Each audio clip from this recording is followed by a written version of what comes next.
What is up, everybody? This is Adam. Welcome back to Fouled Out. We're coming off of the first weekend of March Madness, and what a weekend it was. I had a blast. And the worst part about March Madness is that you watch all this basketball Thursday through Sunday, and you got to wait all the way till next Thursday to watch more basketball. But we are almost there. This podcast is actually going to come out the day the Sweet 16 starts, which is coincidentally my son's first birthday. That's right. That's tomorrow. He is 1 year old. Can't believe it. Man, it's gone by so fast. I'm just so proud of him and his mom for everything that they've done the first year. It's awesome, man. Parenthood is awesome. And it is so much better when you have a wife who is as awesome as mine to help you through it and to do a lot of the heavy lifting in the first year. I can't express how proud of her and how proud of my son I am. So happy birthday, Maddie. Happy Maddie's birthday to Marley and to me. But Matt and Clint are coming on. We're going to talk Sweet 16. We're going to talk Elite 8, the second weekend of March Madness. So let's go.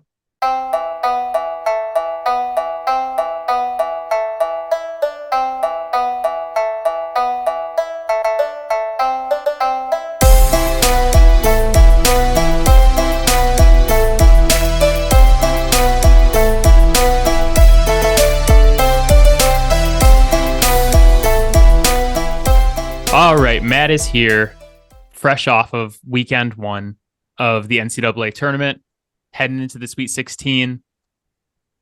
And in order to help us start looking at the Sweet 16 and the Elite 8 this upcoming weekend, we have brought back fan favorite, instant cult following Clint. How are you guys?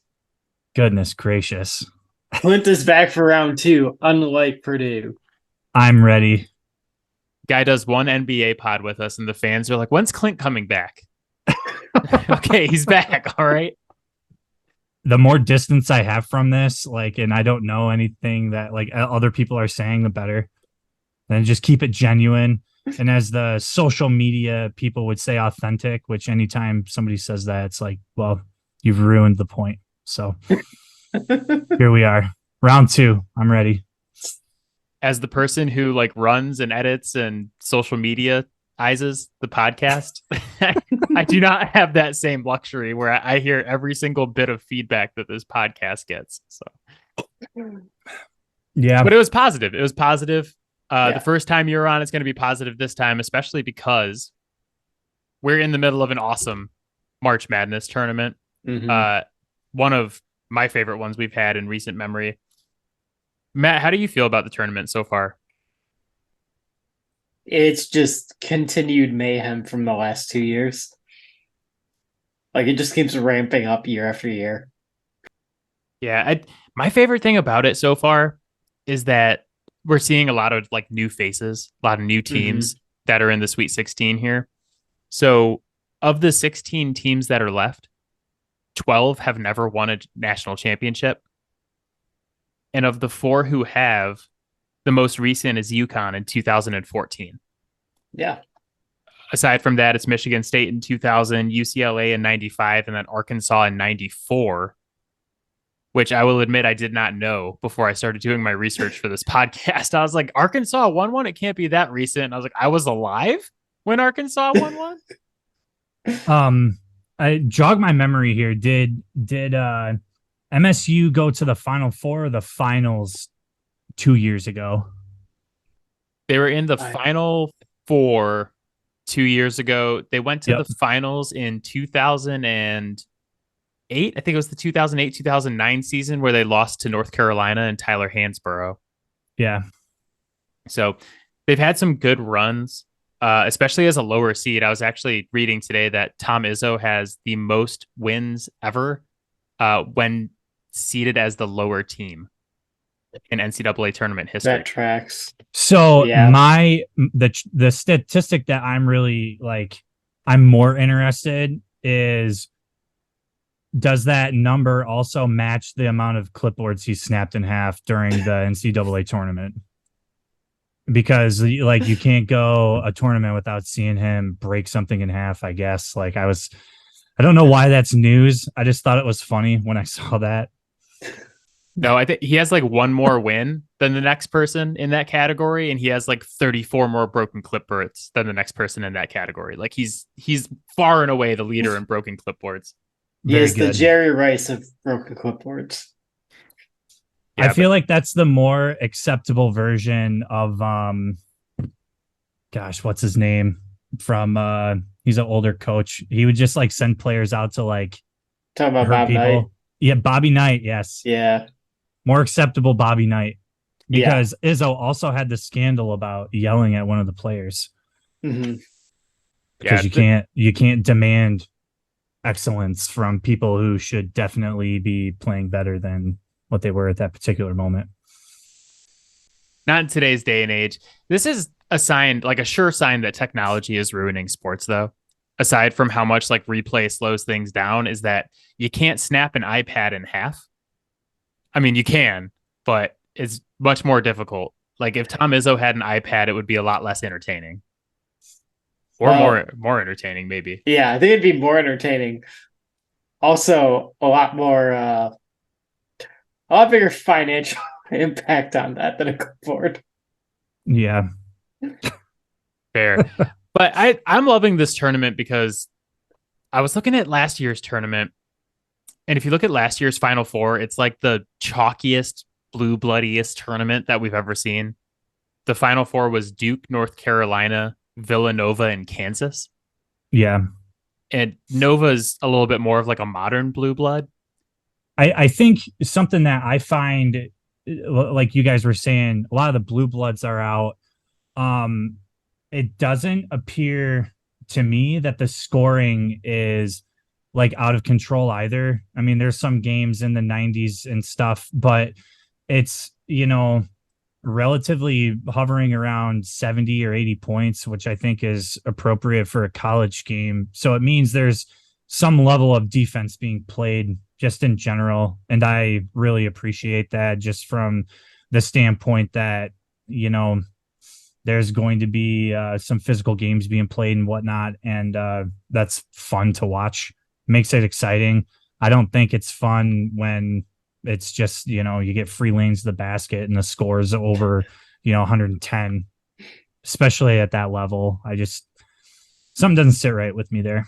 Just 10 James Hardens out on the floor. Yeah. Now, one of the things I really like about college basketball as opposed to the pro game is that you have so many different teams with so many different styles. Mm-hmm. Yeah. The program kind of follows the same meta. It's a lot of wings that shoot threes. It's a lot of, spacing and pick and roll. And there's not too much variance. You can get into the nitty gritty details and talk about different like schemes and stuff that teams run. But like in general, you don't see like an NBA team that's like, all right, we're going to put it down in the post like 40 times in this game. No. And you see so many different teams doing so much different stuff in this tournament. It makes it a lot of fun. So I think one of the things that is lost on people who watch basketball either casually or they have their college that they follow is an understanding of like the ebbs and flows in a basketball game.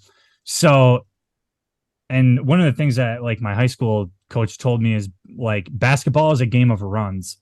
And it's not running up and down the court, but it's like, okay, there's going to be periods of time where you don't score and the other team is going to score 10 or 15 points in a row. How do you break that rut? How do you like adjust that? So, taking timeouts or whatever usually is how that happens. But how are you going to maintain resiliency when you're playing against players who are extremely good and runs are going to a hot streak is going to be way more common at this level and at this point in the tournament because everybody's at there's no rust, there's no excuses, like you have to perform. So it being a game of runs, I think that's where you kind of see some of the top seeds like just completely shitting the bed because and I'll use kind of like Purdue as an example just to kind of get into this. The Big Ten this year, I would argue, is not nearly as strong as it has been in the past. So you get into these like pressure cooker situations, and Purdue's played some good teams, but to respond and have the composure to go out there and say, okay, like they smacked us in the mouth. This is our opportunity to go do the same thing. Like they didn't respond, and a lot of the top teams haven't responded. And I think the talent pool that is coming in is has somewhat to do with that. I think the transfer portal being in the state that it's in has something to do with that, where there's not really a whole lot of allegiance. Like I can just bounce and go to a different team if I don't like where I'm at. So it's really interesting. And I think the landscape of college basketball is going to change, as well as the conferences kind of condensing too. So you're going to see like all of these kind of different factors come together. And basketball, I would say, is one of the biggest sports that is disproportionately impacted by one player. And if you have somebody who's unique, who does like the right things, or they're coming out and breaking out, like you're not going to be able to prepare for that, especially in the tournament, like you would during the regular season. And, you know, that's what makes March Madness fun. We've also had the emergence of the G League being a place that guys who are planning on going one and done, then into the NBA, are now using, instead of where they would traditionally go, is to one of these blue blood teams. So now we're also seeing that just because of that alone, like the talent gap between these traditional blue bloods has shrunk compared to the rest of these teams, because that one additional player, as you said, disproportionately elevates a team. But that's one less player that a lot of these teams have. Yeah, I think the other thing too is the prevalence of pro basketball overseas. The pro leagues are getting much better, and it's much more competitive. So, like, do you want to go to college and have a free ride, or do you want to make $100,000? Like, for these kids coming out of high school, having that check put in front of you, I think it's a very enticing offer. I think what's like the average salary for somebody in the G League? Isn't it like $60,000 or $70,000 a year? I think it's around there. Yeah. Yeah. So I mean, that's really good money just to play basketball. Like shoot, if I could do that now, I would. Right. So more than we make. Yeah. I'm actually going to push back on some of the things that you guys just mentioned. So I think the NIL is actually critical to the future of college basketball because of some of the other things you just mentioned. Like if I'm a high schooler and I have the option to, now I can go to the G League and get paid. I can go to Overtime Elite and get paid to play basketball. I can go overseas for a year. I could Brandon Jennings it and get paid to play basketball. If college is the only place you're not getting paid to play basketball, you're going to be a lot less likely to go there as a premier player. I will push back against that a little bit because of the I don't remember exactly what the rules were, but the endorsements or accepting money from boosters, your top tier athletes are going to be courted like that as well. So I will agree that has like a factor, but for the top tier, you know, top recruits, top 50 players in the country, they're going to get just as much money doing that as they would going overseas, I would imagine. Yeah, it's fair. I think the NIL just makes it easier for teams to do some of the things they were doing anyway. Paying these guys.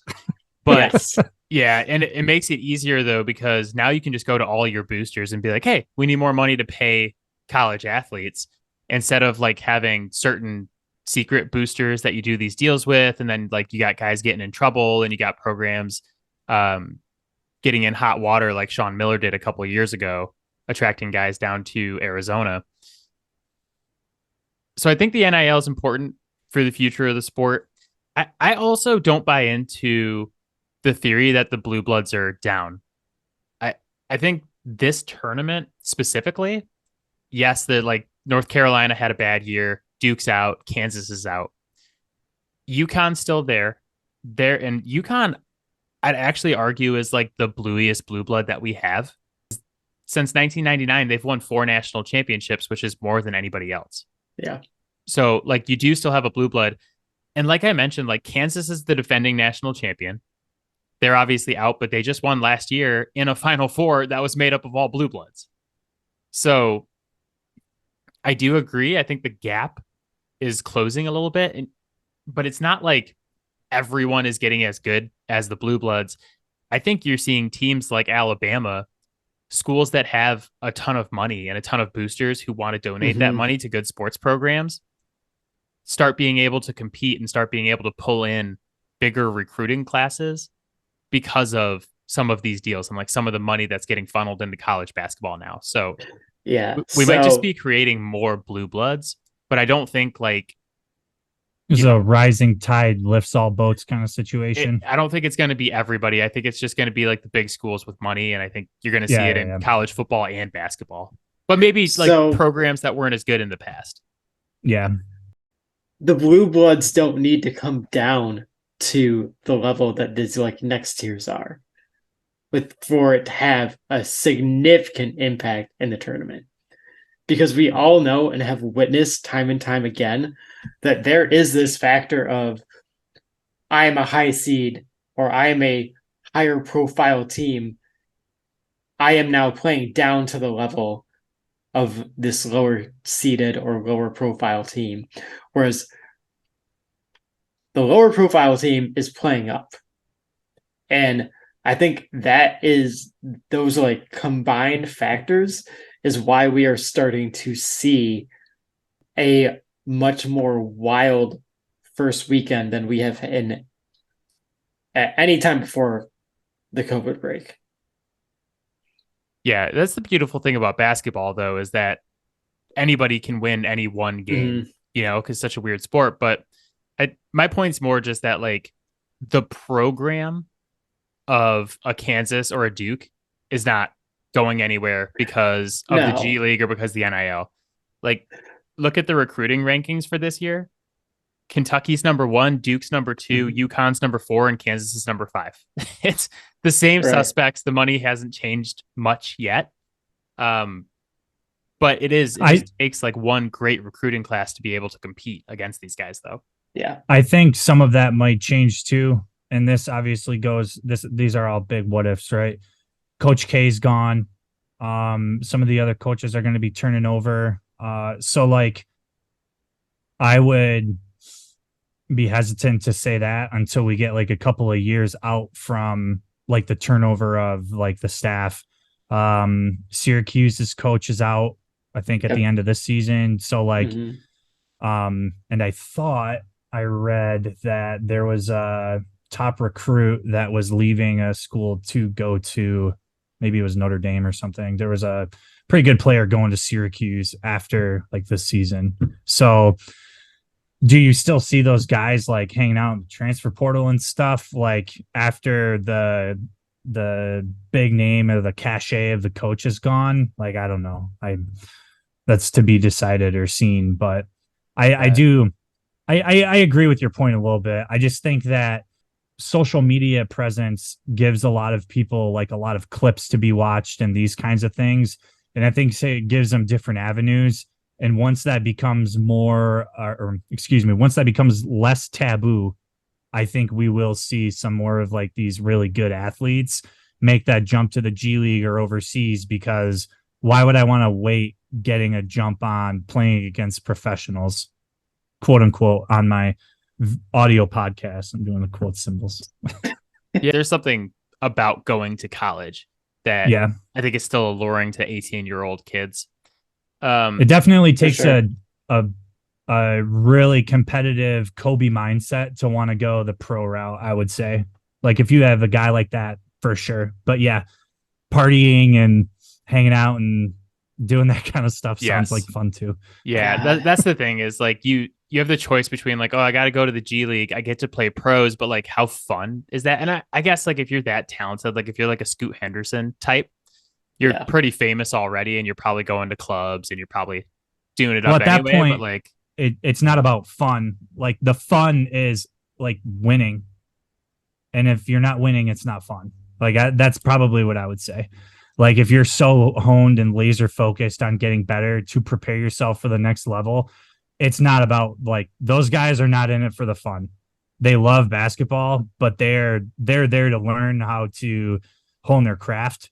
And you can do that against guys who kind of come up in and out of the tier one of like the NBA. Yeah. Well, some of the guys aren't there for the fun. Yeah. I don't know if I that would applies agree. to everyone, but I Yeah. think just from the Blue Bloods perspective again, I think the future of the Blue Bloods, and Clint, you kind of mentioned this, is, the programs won't necessarily go away, but how well the schools perform during basketball season, I think is actually going to be based more on the coaching hires than Yeah. a lot of things. Like they're always going to have the talent, but like look at like the nouveau riche teams that are competing in the tournament this year. Alabama's the number one overall seed. Arkansas just upset Kansas. Not only did both those teams have amazing recruiting classes last year, they were number 2 and number 3 in the nation. They got a bunch of NBA talent. They have really good coaches. Yeah. Arkansas has Eric Musselman, who's made multiple deep tournament runs before at Nevada. Alabama hired Nate Oates, who coincidentally is the coach who led Buffalo to an upset over Arizona and DeAndre Ayton a couple of years ago. I think some of these schools who desperately want to be good at basketball, like Alabama and Arkansas, are more willing to make a risky hire like that and bring someone in from outside the program. While Duke is hiring John Shire, UNC's hiring Hubert Davis. Mm-hmm. We're going to see who Syracuse hires, but like it's like the Michigan man thing for Michigan football, where it's like we have to hire someone who's like from the program and knows the thing and blah, blah, blah. And when you do that, you stagnate as opposed to doing something innovative, like hiring one of these really good young guys. Yeah. And I don't know. I just need Eric Musselman to keep his goddamn shirt on.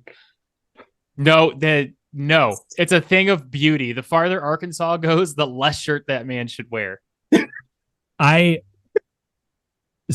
think the difference between like the Michigan approach and the other approach is so if you're in a smaller conference or whatever, and you get one of these guys, controversial or whatever, like they might not have the greatest reputation, but I think that can help galvanize a team, and it gives you bulletin board material like right out the jump. And it's like, we're going to show these assholes like what's what.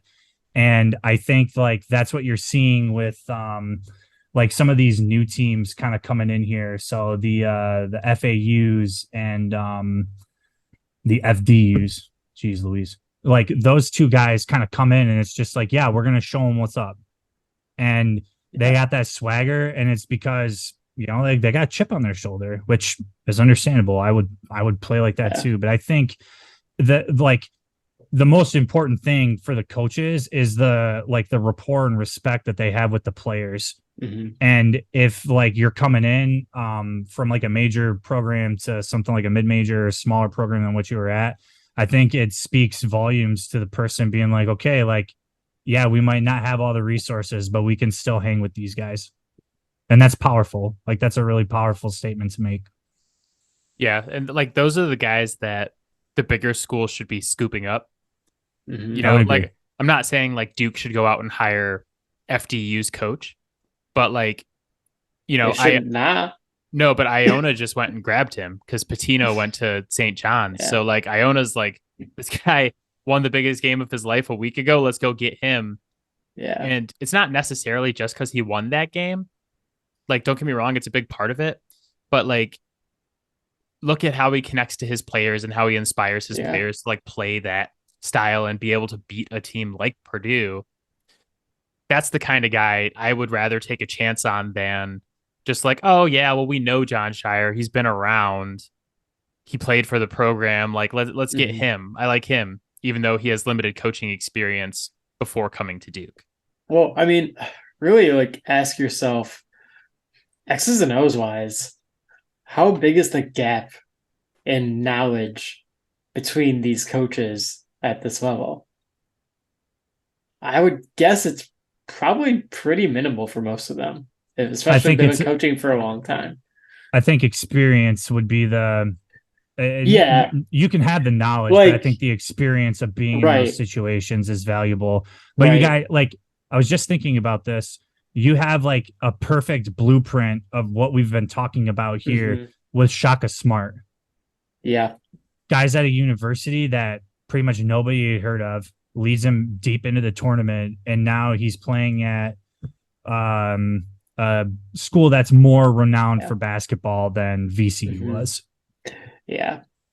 So But I think that there's a lot of merit in that, and that like that lifted VCU's program, and it also maintained Marquette's status or whatever, right? Like, yeah.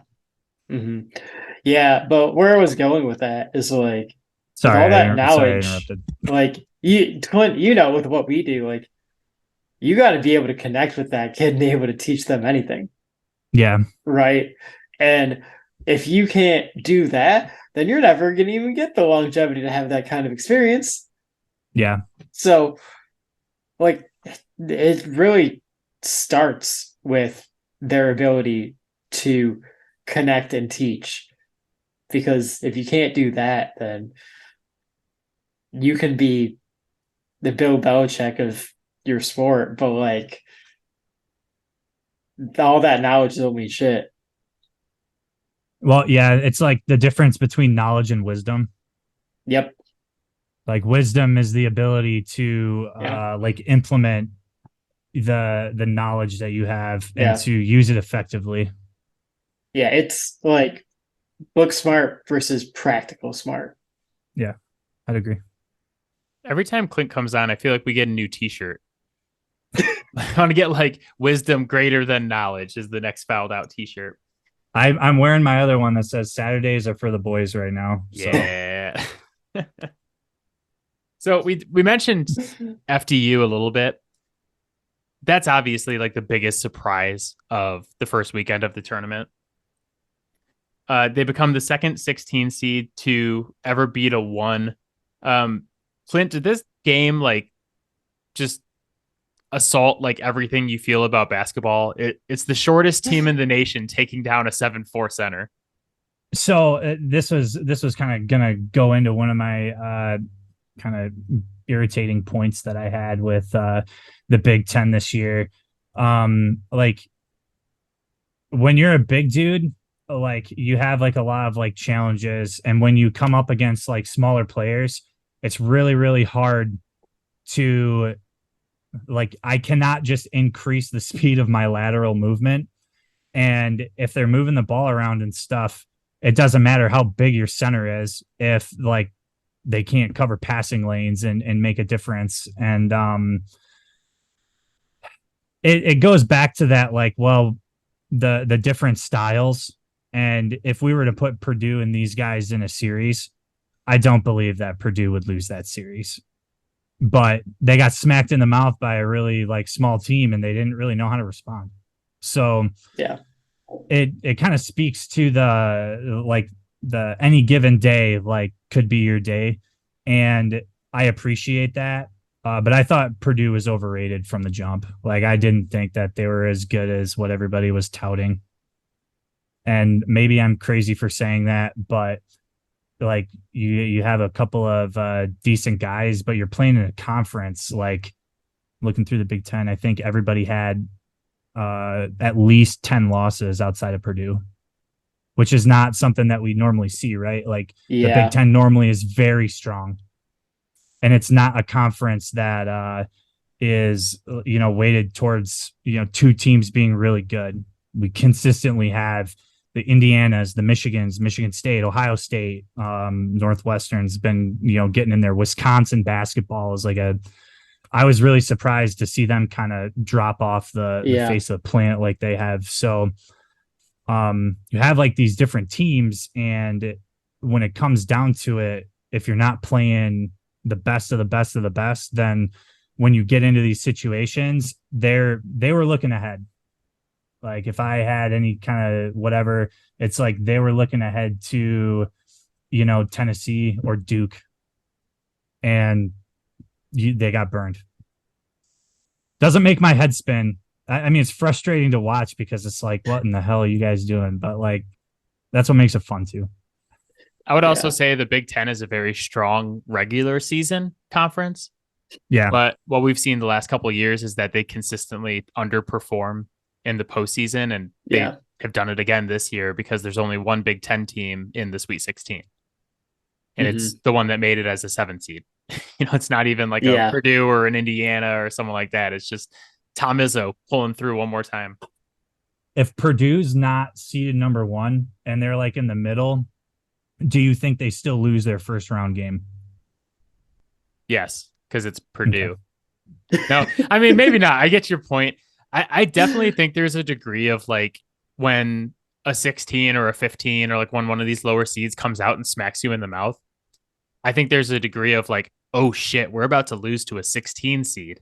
And then you really start tightening up. Yeah. Well, the composure goes out the window and like you start missing shots that you normally would make. And it's because you're not following your game plan. Like you're rushing your shots or, you're just not executing like you need to. And I think if they would have been put against a higher seed or like somebody who wasn't ranked like last in the bracket on their side, like I think they would have played a lot better. But Matt said it earlier, like playing down. Yeah, that's what I agree with you. Like if you're an 8 seed and you're down by 4 to like, Arkansas or like Auburn or whoever in the second half, it's like, okay, like this is supposed to be a game. When FDU's punking you on national television, you start tightening up really bad, especially with like all the experience that Purdue has had blowing basketball games in the tournament. But I do want to give some credit to FDU though, because I thought the strategy was really creative. They're a team that wasn't even supposed to be there. For people who don't know, they didn't even win their conference. They made it to the NCAA tournament because Merrimack, the team that did win their conference, had just transferred from a lower division. And there's a rule that says that you cannot play in the national or you can't play in the NCAA tournament if it's, I think it's like within 5 years of transferring. So by virtue of coming in second and losing their conference championship to Merrimack, FDU got to go, even though they didn't even win the regular season conference. Like they didn't win anything. And somehow they made it. They're the shortest team in the nation. Their average player height is 6'3". And both of their starting guards in their backcourt are shorter than I am. I'm just under 6 feet. I'm like 5'10", 5'11-ish. There's 2 starting guards were 5'8" and 5'9". But Alabama's roster, they don't have a single person under 6 feet. Yeah, that doesn't surprise me. That's why they're so good. But I thought it was smart because you're going up against the 7'4" center. You don't have anybody on your team over 6'6". Yeah, for FDU. And so what they did is they're basically just like, hey, we're going to let Purdue shoot because if they make these, we're screwed anyway. So like, let them shoot. We'll see if they miss. And every single time Edey gets the ball, we're going to send double teams from every conceivable angle. And you watch it. If you go back and watch the film of that game, every time he gets the ball, there's someone between him and the rim, and there's someone else jumping him from whatever, the back shoulder, basically, wherever his off shoulder is pointing to. Like there's someone trying to jump in, and Purdue just couldn't make him pay the entire game. Like I said, they shot 5 of 26 from 3, even though they had open threes that FDU was just giving them. Like, FDU wasn't even guarding certain guys. Yeah, well, they literally are the epitome of like, yeah, we'll give you an opportunity to beat us, but it's not going to be with your star. Yeah, it reminds me a lot of it was way more successful than when Steph Curry was at Davidson and he went like 0 for 3 and then like had 0 points. It was like, oh, that was a success for that coach, even though they got mollywopped. Like that was a success. Even though they lost the game, they held Steph Curry to no points. So it was just like, didn't work in that case, but it worked for FDU. So well, and even though like Edey did have a good game, he had like 20 and 10, but it was not easy.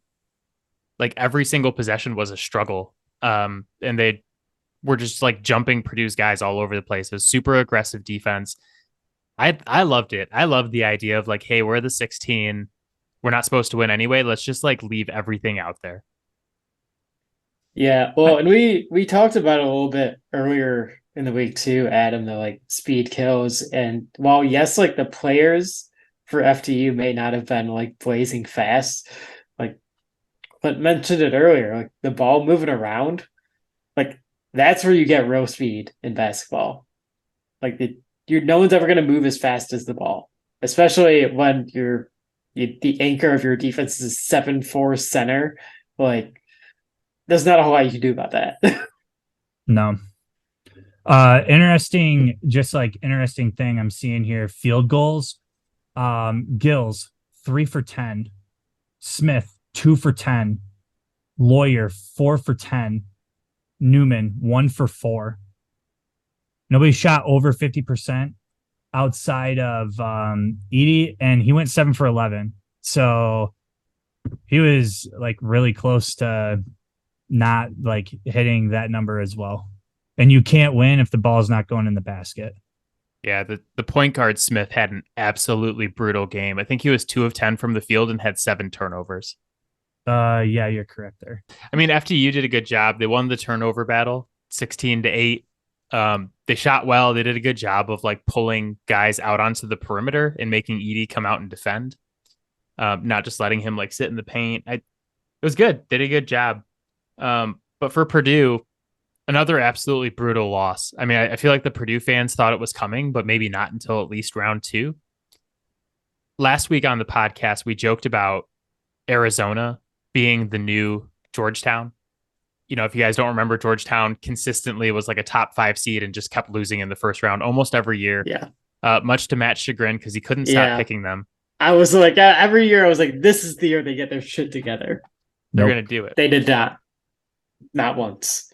Allen Iverson's not coming back, buddy. Allen Iverson and Patrick Ewing are not here to save you. Exactly. But so we talked about Arizona potentially being the new Georgetown, but I looked at a couple of other teams, and if you look at Purdue, so they lost to a 16 seed this year. Last year, they lost to a 15 seed in the Sweet 16.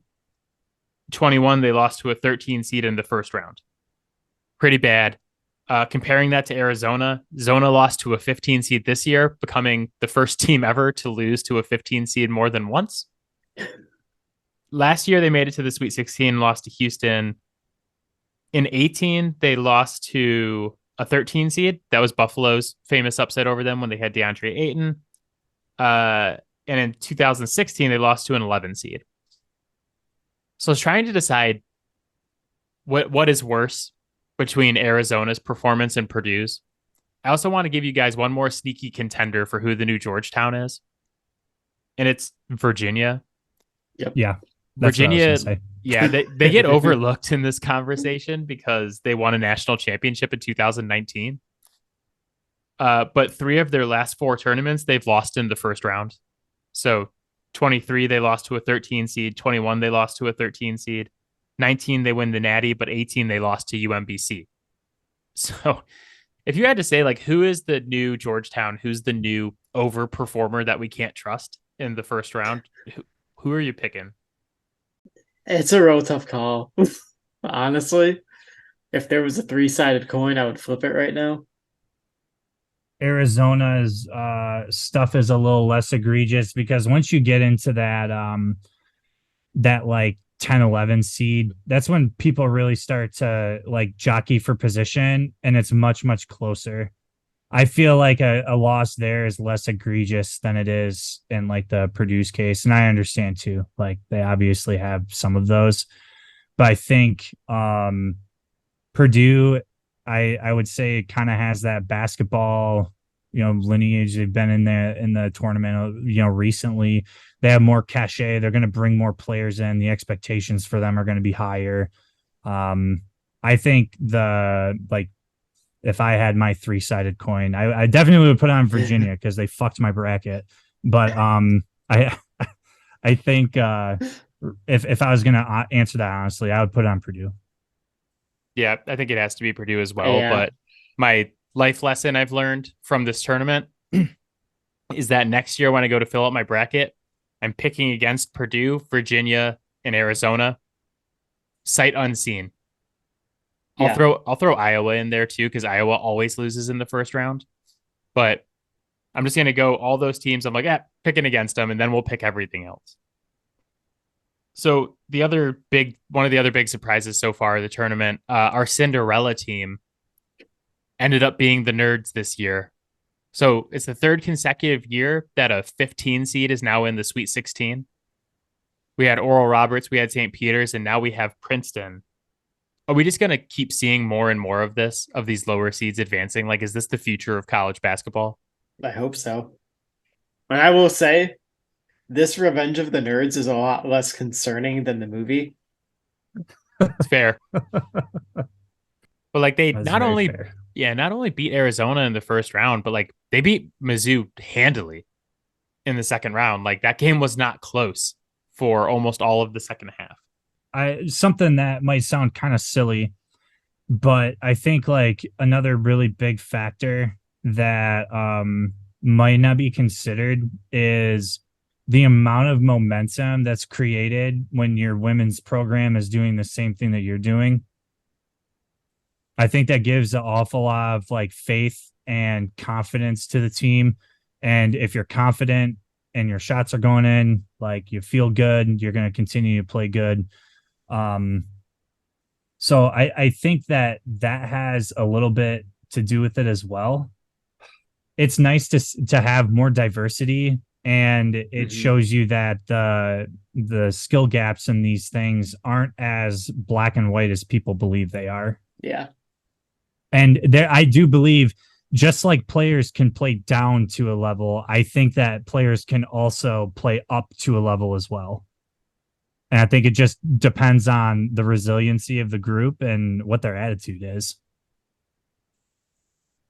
Yeah, I mean, we've all seen a player that like for an entire season we saw they couldn't shoot worth shit, and then they go 4 for 4 from 3.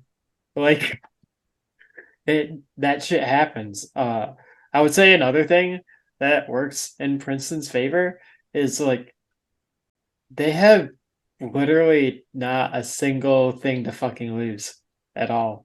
Yeah. Like you weren't supposed to win round 1 anyways. And okay, now like 2 days later, you haven't even had time to think about it. Like you still don't have anything to lose. You're playing with house money at that point. Like they're playing loose and free, and it's fantastic. Now, do they continue to play loose and free after having a full week to let things sink in? Remains to be seen, but I would hope that they're able to kind of keep that mentality.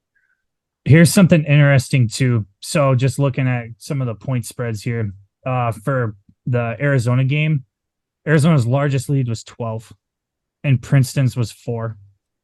So if you can just like get into, okay, like we're within striking distance and like we can turn this around with, 2 or 3 possessions, I think that is a very dangerous spot to be in when you don't like you said, Matt, you're playing with house money. Yep. So like, yeah, you're going to be more willing to do things that might be considered not as sound as far as like strategy wise or whatever, because like we aren't supposed to be here. We'll just take these opportunities. And when you are the 15th seed, I think like the expectation is, yeah, like we'll go down. However, we will be able to kind of fight back in and claw our way back in once we get a feel for the rhythm of the game. And I think it also, when you're in that position and you get down a bit, like you're playing with house money, like you're less likely to be hitting that panic button because you're aware that you're already playing with house money, and you can kind of just take that mindset of like, okay, look, I need to focus on the execution of the thing that is right in front of me right now, not, finishing the layup on the fast break 94 feet down the floor. So the spread for the Missouri game, Princeton's largest lead was 21 and Missouri's was 1. Oh my God. Yeah. So if we're looking at fouls for Princeton, 9, playing disciplined basketball. Yep. Missouri, 18. Turnovers, Princeton lost it in the turnovers, but as far because it's a 9 as compared to 7, but 18 fouls is incredible. Like that is a stupid amount. And it's just playing like you're playing too fast, playing out of your shoes. Princeton had 16 assists. Missouri had 10. 28 defensive rebounds for Princeton, 22 for Missouri, but 16. So this is a really, really important number that people overlook. 16 offensive rebounds to Missouri's 8. And that just shows that you want the ball more. And you're getting, second and third opportunities to get back and, get the putback things and score.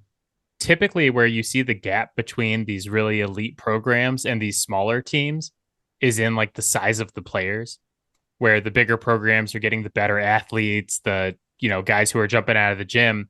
So for Princeton to like crush them on the boards, even though they're the less athletic team. Yeah, it is. It's about desire, and it's about maybe Mizzou underestimating them a little bit and getting beat up because of it. It's pretty bad, but yeah. And you can't manufacture that desire, that hunger, that drive. Like it's either there in the moment or it's not. So Princeton's been super fun to watch. Unfortunately, I think this is the game where the clock strikes midnight for them, because I think Creighton is actually a really underrated, really legitimate threat in this tournament. I would agree. Yeah, I had them in the Elite Eight against Alabama in my bracket. I still believe in that, but you want to talk about stats that matter, stats that don't matter. There's an advanced stat that tracks shot quality of what team gets the best shots. Creighton, number 1 in the nation this year, creating good shots. And it's important in college basketball when you don't have guys like James Harden who can break you down off the dribble and make something out of nothing necessarily. Yeah, I would agree with that. So one last thing on Princeton, the amount of brackets that had Princeton in the Sweet 16 is actually lower than Princeton's acceptance rate of college applicants. Only 1.86% of brackets had Princeton in the Sweet 16. Princeton accepted 3.98% of college applicants this past season. It was the difference there. Like those applicants were like, whatever, we'll do it because they don't know basketball.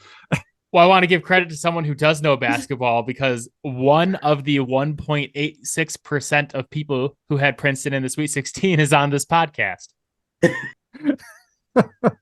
Matt had it, didn't you? You had Princeton in the Sweet 16. I don't know if I'm gonna have to check it out real quick. I know I had them in the second round. I don't know if I had them in the Sweet 16. He doesn't even know he did it, but I looked at his bracket. All right. Very good. I'm gonna laugh my ass off if I actually. Yeah, you had Princeton. You have Princeton versus Baylor in the Sweet 16. Oh my God. That's where you went wrong. Goodness. Yeah, Baylor. The other just quick teams I wanted to mention that I thought were really surprising. Tennessee is in the Sweet 16. They lost their starting point guard, and they finished the season 5-7 without him. So I feel like they were a very popular pick to get upset in the first round. And then Duke was like heavily favored over them in the second round. So very impressed with the job they've done there. Kansas knocked out in the first weekend. I think surprised a lot of people. I actually had Arkansas over Kansas in the second round, mostly just because Arkansas's got a really good coach and they got like 4 NBA players on their team, and none of those 4 guys are even the best player on their team. So that's it's a pretty good roster. Yeah. I thought that was the best game of the tournament so far. Partially because I had that picked and I put a bunch of money on Arkansas over the weekend. So I was like really rooting for them to win that game, and they did. That's been my favorite game so far. And while it was a surprise to see Kansas go out, it actually really shouldn't be surprising, because none of the past 6 national champions, now including Kansas, have made it to the Sweet 16 the year after they won the championship. I thought that was an insane stat. They're 6 national championships in a row. just too hungover. Well, the amount of focus that it takes to get through Yeah. one tournament, Yeah. to run it back, to have that same focus and drive the next year, I think for a bunch of college kids is really hard to do. I think it requires an enormous amount of discipline, and like we said earlier, you want to go talk to the girls and go out and do all that stuff. Like once you have your national championship, you have that ticket to, you have the superstardom on campus. So everybody's enamored with you, and your focus becomes more about that than it does about basketball and staying, disciplined in what you need to be doing. And I think that's like a pretty good indicator of that. Yeah, and if you're a player that was on that team the year before, it's very easy for you to fall in that trap of like, okay, well, I've been here, I know what to do, but you're not approaching it with that same level of purposefulness and that same attention to detail as these other teams that have not been there, that are starving for their chance. Yep. So a couple of surprises there. The other thing that we usually talk about on this episode is the breakout players of the tournament, or we give a couple nominees for who the breakout player of the tournament is going to end up being. I have 4. Texas forward Dylan Daisu, 28-10 versus Penn State. He had basically all of the clutch baskets down the stretch. Like they were going to him over and over again. Also 17-10 in the first round. Connecticut forward Adama Sanogo, averaging 26 points and 10.5 rebounds so far. UConn's looked awesome. They dominated Iona and St. Mary's. Debo Davis, the guard from Arkansas. As I mentioned, Arkansas has a bunch of NBA players, and none of them are the best player because they have Debo Davis. It's third-year guard, 25 points, 8 rebounds in the win over Kansas. He had 21 points in the second half of that game. Yeah, he was on fire. Incredible getting to his spots. And my personal favorite so far, Kansas State guard Marquise Norwell. Marquise is 5'8" and weighs 160 pounds. He put 27 points and 9 assists on Kentucky, and he put up 17.6 rebounds and 14 assists in the first game. Part of it just depends on like which one of these teams goes on a run, but my vote so far is for Marquise to be 5'8" and to have 2 massive games like that.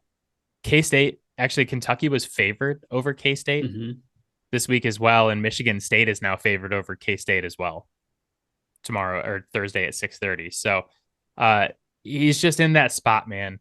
And he's a guy who I was watching that Kentucky game, and like he's someone who would be so annoying to play against because he's like getting in the lane, he's getting buckets, he's making all these awesome passes and assists, and then he's just like dancing on you. Like he's celebrating, he's doing the whole thing, he's talking shit. He got a layup over Oscar Ashibwe and then took the ball out of the net, slammed it on the ground, and screamed at Ashibwe. It was awesome. And all the Kentucky guys are looking at him like, what are you doing? We're in the middle of a game, but you got to have that attitude if you're going to be a breakout guy. He rolled a nat 20 on his intimidation check. He really did. I was like, what is this guy doing? It was kind of annoying in a way as a casual fan, but then I was like, you know what? I bet K-State fans fucking love him. Oh, absolutely. Oh my God. Also, something about short athletes in K-State. You're right. Deuce Vaughn, Darren Sproles, like. I think Tremont Mark from Houston is playing out of his goddamn shoes right now. His season average is 10 points, 5 rebounds, 1.8 assists, and his field goal percentage is like almost 40. And I believe the last game that they played, he had 26 points and 9 rebounds. Like, that is a very stark difference. But that's the thing where it's like, okay, we need somebody to step up. You're our guy tonight, and they followed through. So I think, although he is on a very, very good team, that somebody playing that high above their averages during the regular season, I think that's like important to be noted. I just love what Devo Davis did, and that so the last week we talked about what we wanted to see from Brandon Miller as this tournament goes on, and obviously he hasn't been asked to do it yet, but just that moment where he just says like, "Fuck it, fine, I'll do it myself," and throws the whole team on his back and drags team to victory. That's what he did.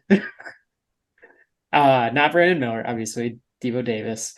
And a player who's able to do that, I'm not going to bet against them being able to do that for a couple more rounds. Yeah, It's I just, specifically like put him on this list because, like I said, they have multiple guys who are going to be NBA players. yep, They have multiple guards who are going to be NBA players next season, yeah. like lottery picks, guys who are going to be in the top 10. And Mhm. Debo Davis is just like, none of you guys are getting it done against Kansas. Fucking watch this. And he Yeah, annihilated them in the second half. It was awesome. yeah. I mean, you've got to have that guy just show his it factor, right? There's not really a better way to describe it. It's just like, all right, I'm doing it. Everyone else get out of the way. I like it. And then last topic before we sign off here.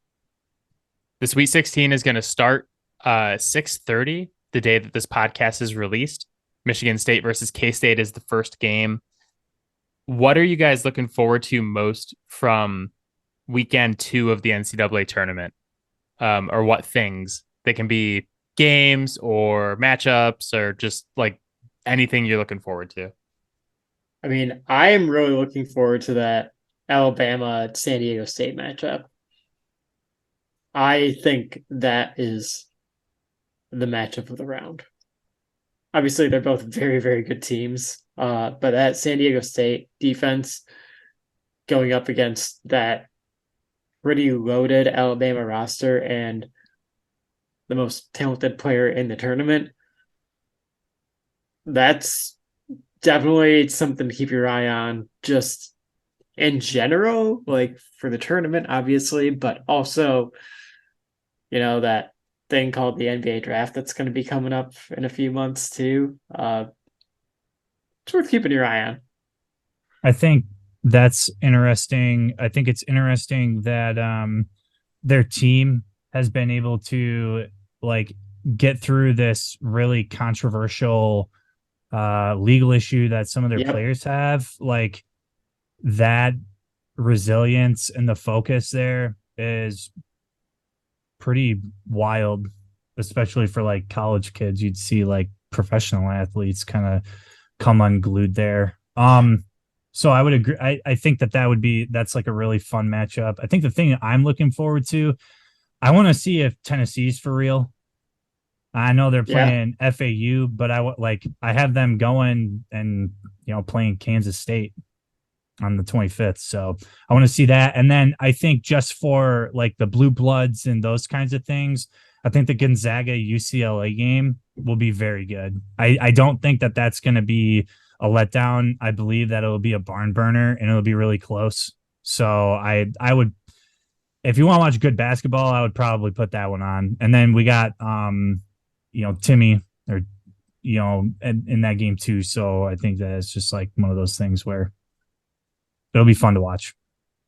Yeah, I wrote down the West region as a whole because UCLA and Gonzaga is like a marquee matchup. And then Yep. I just, Connecticut has been awesome versus that Arkansas team that we were just talking about. Like, I think that's a hell of a matchup, especially with Yeah. Musselman reading Arkansas. Um, Texas versus Xavier has the highest over under of the weekend at 149.5. Xavier, really good offensive team against very athletic Texas team will be fun.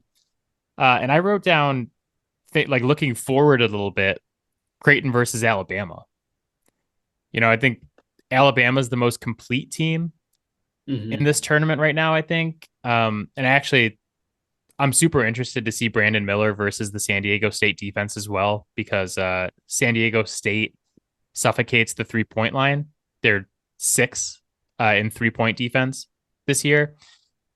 I don't think that'll be a great game because I think the other side of the ball, San Diego State's offense versus Alabama's defense, like Alabama doesn't get enough credit for how great they are defensively. They were like top Very 5 good. in defensive efficiency. Yeah. I don't know if San Diego State's going to be able to put up the points to hang with them, but I think Creighton versus Alabama has potential to be like one of the best games of the tournament.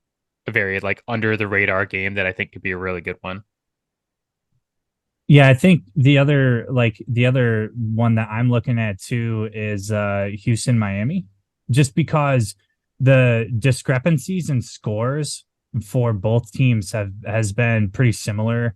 I mean, you know, coming into the Indiana game with Miami, I mean, Miami blew them out and Yeah. Houston blew out Auburn. So you're coming off two big games for these two pretty good teams. I think that'll be fun. Um, I think that'll be fun to watch, and I think that one will be a little bit more of a offensive slugfest than anything. Yeah. Also, like if Yeah. Houston wins that game, there's potential for Houston versus Texas for the right to go to Houston to play for a national championship. Like that's pretty entertaining just from like a not even talking X's and O's, just like a So, narrative perspective. yep, Yeah, for sure. So, Adam, you're already counting out Princeton against Creighton? I mean, listen, it's the NCAA tournament. I don't think you could ever count anybody out at this point. I just like I said, Creighton is way underseeded as a 6 seed. They Yes, I would started agree off the with that. season, yeah, Yeah. started off the season incredibly. Had a slump in the middle with some injuries, and then finished incredibly. I think if they hadn't had those injuries, we're talking about like a top 3 seed, like a 1 or a 2 or a 3 seed. Um, they may like. I'm looking at the bracket right now. I think that's Alabama's biggest obstacle to making the finals because I they're would gonna agree. if they get there, if they get past them, they're gonna get whoever comes out of the East, the FAU versus Tennessee and Kansas State versus Michigan State. Like Yeah, I think Creighton's going to be the biggest thing standing in Alabama's way. I would Hmm. agree. Yeah. I I think like my thing is like I think Tennessee's probably like my pick for that, but it's not sexy. They're not like a basketball school, and um, they've had a pretty interesting season. So like that's why I would say the Alabama Tennessee matchup is a little bit more on my radar if it gets to that. But I can certainly see where you guys are coming from too. I think regardless from here on out, I really hope that all the games are competitive, and I think that they will be. mhm. Um, the Princeton one, maybe not so much, but like I think the rest of them definitely will be. Yeah. And as far as like a spectator or a fan, I don't want to see blowouts. Like I want to see close competitive games. That's what's fun.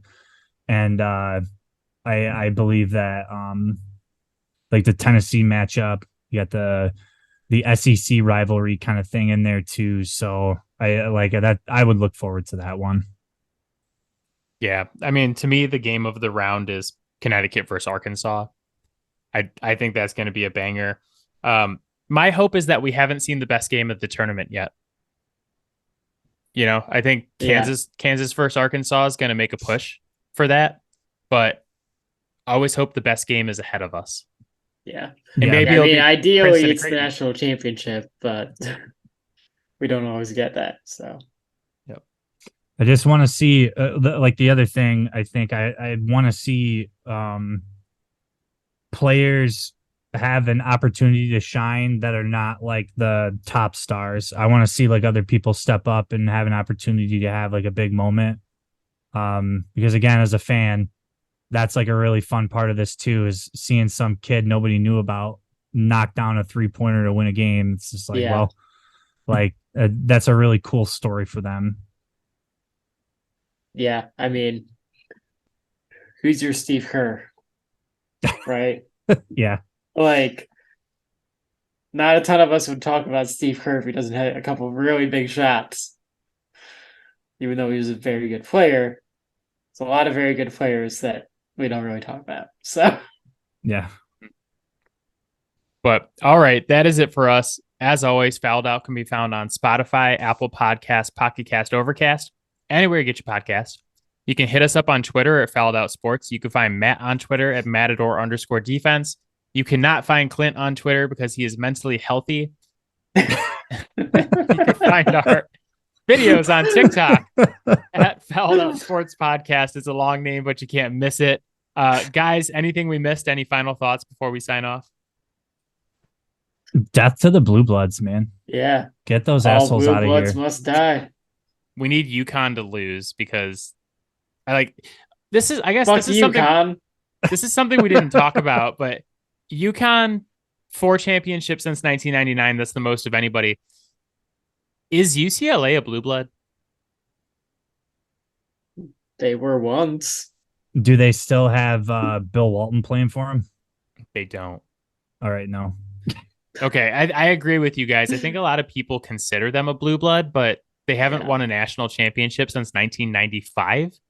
And I think you have to have at least one natty in the last like 20 years to be a blue blood. I don't think you get to keep that status. Yeah, I think too, looking at like what they've done with the talent pool they have is just like disappointing.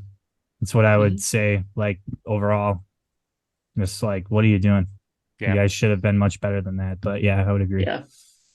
Yep. But all right, everybody enjoy the games. This podcast is coming out on Thursday, so that means that 6:30 tonight, Michigan State versus Kansas State kicks off the Sweet 16. It's going to be a great weekend of basketball, and Matt and I will be back next week to break it all down. Yep. Make sure you count how many clipboards Tom Izzo breaks. What's our over-under on that? I think we'll get another one by the time the weekend's over. Just one, though. Just one. Over under 0.5 clipboards. So hey, thank you so much for having me on again, guys. Adam, I really appreciate it. Matt, it's always good talking sports with you. So I just want to say thank you, and I appreciate being welcome back on the show. I really enjoy it. So thank you. Anytime, Clint. We're going to bring you back for sure in the future as well, especially as we start getting into NBA playoffs and drafts and all sorts of other fun basketball things we got coming up. So very good. But everybody enjoy the basketball this weekend. Clint, thanks for being here. Matt, I will talk to you soon. Yep. Later, guys. Bye. All right. Bye, guys. Bye, Mom.